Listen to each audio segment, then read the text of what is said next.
Ati, I want you to mark my words.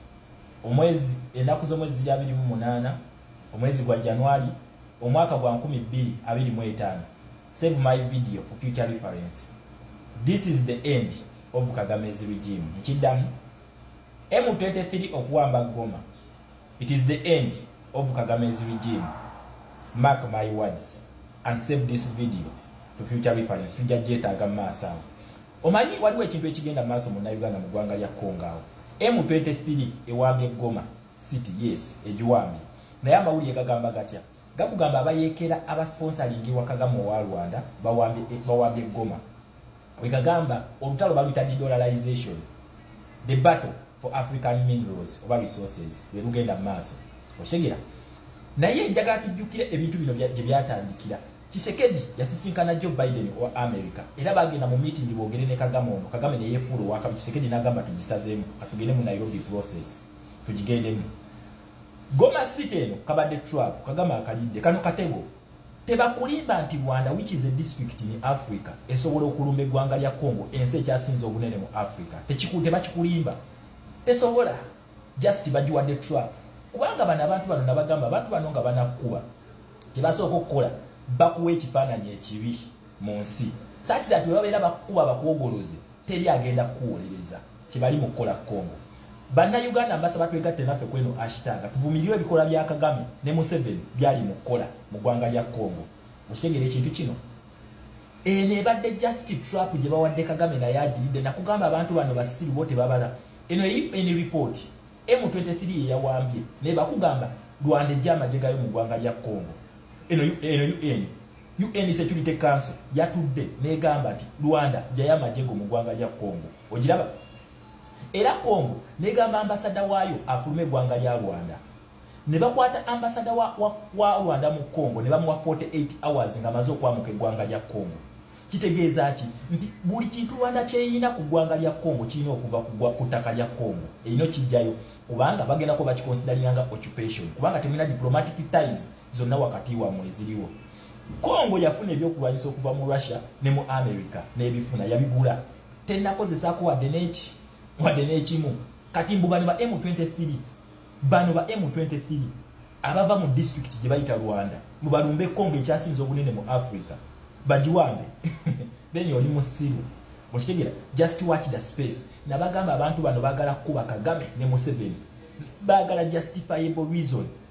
Njagala mutunulye omuntu gwe bagamba gwe bawambye gyali omulaba ali mu kuteesa ebibira bye Congo mu North Kivu bifuuse bitya World Tropical Forest Reserve. Wuno gyali eno tabidi na kubya kumuwamba omulaba gyali wuno eno gyali omulaba ne kati mu celebrate nga mwawambye Goma. You don't know who you're dealing with.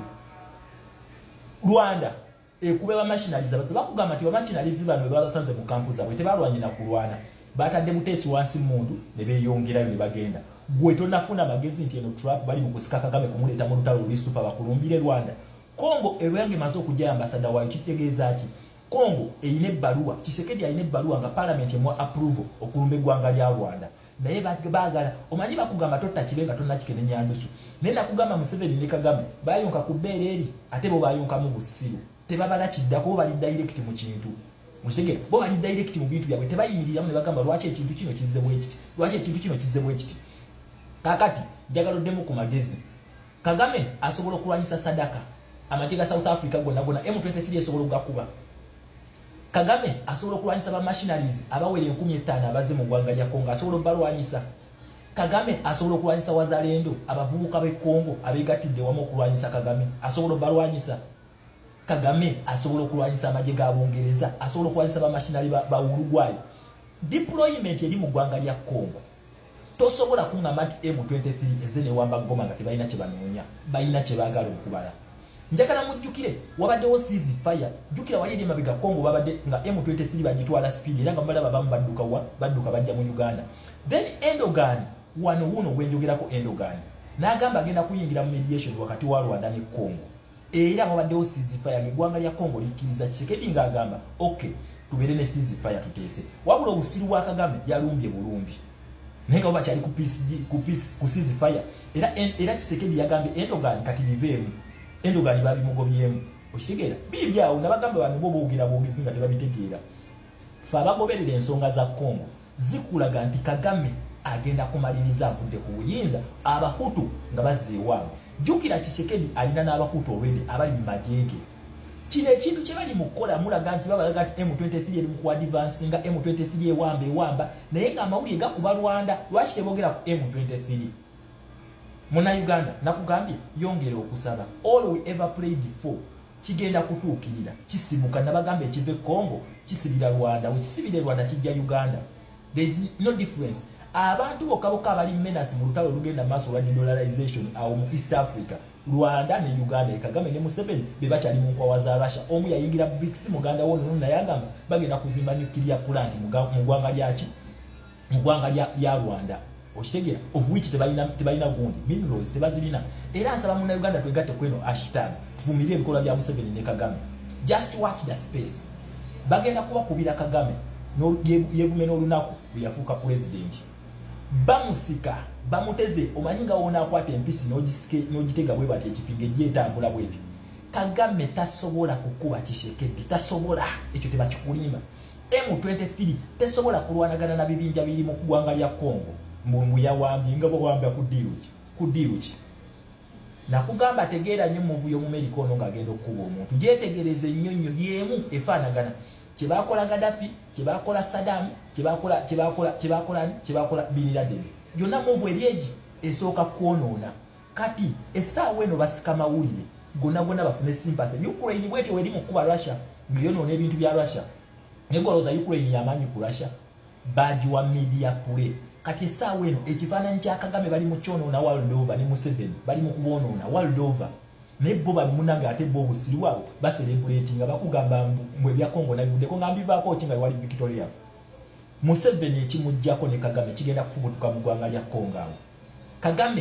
Kagame ebyo byaliko yeerimba bakugamba foreign forces zonna zebe kati katulinde ultimate no gweko.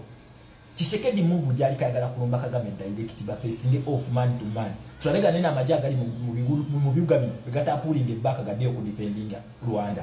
Katulinde kubanga bano just basiru busiru. Senga Tshisekedi leero alumba ggwanga lya Congo, ayimini eggwanga lya Rwanda. Kitegeeza amajigo nagona gali mu Congo ate galina okudda e Rwanda ga defendinge, of which tebasobola kudefendinga is just a district enumbiensi. E district nkubuulira kino Tshisekedi asobola okugikuba munaku ng'abamaliriza. Temugenda kuweza na wiki nga Tshisekedi abakubye. So kati bino bali mu kucelebratingamu, you have just won a battle but the war is still on. Olutalo lukyaliko okitegera tebinaggwa. So temucelebratinga nnyo kulowooza nti muli baakabinyo. So banna Uganda nabagambye wano ensolo ku kizigo kweri. Just keep watching. Nakugambye subscribe to my YouTube channel. Ngenda kukuleetera updates zonna zonna ez'olutalo nga kweziri ogenda kuziraba. Nabagambye tulina condition soka kuweza 1000 subscribers. Wemala okubaweza ntandika okuba uploadingira buli video. Then mulabe banena zine endiga zine ziri mu kucelebrating o celebrating aki muganda wange. Go mucelebratingirako mumanyi gyali. Alieri yalina mu bidiru bye talina mu byamwe tebimukwata ko muba mwawambye bate mwawambye ye tebimulya. Naye nakugambye mu Uganda mwongere okusaba. Okitegera mwongere okusaba ono fala ne muganda we akamanyiro kaabo kagenda kugwawo mu Africa. Kubera bakimanyi Omumerika akimanyi nti bano wabajjawo Africa egenda kutenda essaawa eno bali ku peace mission such that Africa is divided into two nga bagisplitting Russia and China, America, UK and France. Bati wegenda okubeera okitegera ekintu kino kati gongambe muno Kagame ne Museveni abalemesa dollar mu region mubagenda kubeerawo nga talina na support y'abantu.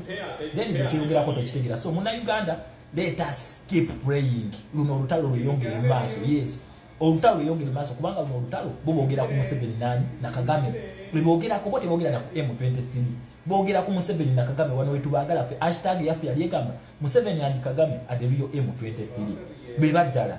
Okitegera ekintu ekyo. So let us keep praying as they are celebrating. Naye kigenda okuva mu yebiraka Kagame tagenda sigaza ntebe, Museveni tagenda sigaza ntebe. Just watch the space. Save these videos for future reference. Nabagambe ebintu bino omwaka ogwedde ne baga it is just time. Kakati essaawa eno betuli mukayaniramu. Okitegera kitegeeza ki? Thanks for appreciating my videos. Thanks for appreciating my education jemba waneno. Nabagambe ebyange bya ddala. Muyina okubirabako bya ddala. Respect my people then.